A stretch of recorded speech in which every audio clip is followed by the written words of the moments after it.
Long டேர்முக்கு வச்சுக்கலாம். நல்ல dividend, அருமையான நிறுவனம். லவ் ஃபேமிலிங்கிற ஐடியிலேருந்து சப்ஸ்கிரைபர் கேட்டிருக்காரு, எஸ்ஜிபி இன்வெஸ்ட் பண்ணியிருக்கேன், பாண்டில் இன்வெஸ்ட் பண்ணலை இது வரைக்கும், அதுக்கான விவரங்களை சொல்லுங்கன்னு கேட்டிருக்காரு. அப்புறம் ஸ்டாக்கு போர்ட்ஃபோலியோ எந்த சதவீதத்தில் எப்படி வைக்கணும், எப்படி வாங்குறதுங்கிறத பற்றிய விளக்கம் கேட்டிருக்காரு. 3 கேள்வி கேட்டிருக்கிறாரு. சுருக்கமாக பார்ப்போம். முதல்ல அவர் எஸ்ஜிபி சவரன் கோல்டு பாண்டு வச்சுருக்கேன்னு சொல்லியிருக்கிறாரு. அதுக்கு அவருக்கு வாழ்த்துக்கள். ரொம்ப அருமையான தேர்வு. சவரன் கோல்டு பாண்டை பொறுத்தவரை அவர் முன்னாடி வாங்கியிருந்தாருன்னா இப்போ தங்க விலை ஏற்றத்துக்கு அருமையான ப்ராஃபிட் கிடைக்கும்.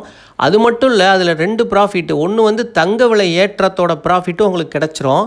2.5% இன்ட்ரெஸ்ட்டும் கிடைக்கும். மொத்தத்தில் 2 ப்ராஃபிட் கிடைக்கும். என்ன, இதில் தங்கம் உச்சத்தில் இருக்கிறப்ப இந்த சவரன் கோல்டு பாண்டு வாங்கக்கூடாது.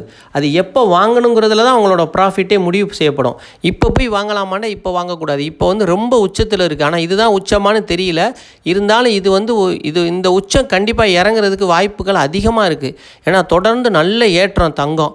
இன்னும் கொஞ்சம் இறங்கிட்டு திரும்ப ஏறும். அப்போ அந்த இறங்குறப்ப நம்ம அந்த சவரன் கோல்டு பாண்டு வாங்கிக்கிட்டோம்னா நமக்கு பெனிஃபிட் இருக்குது.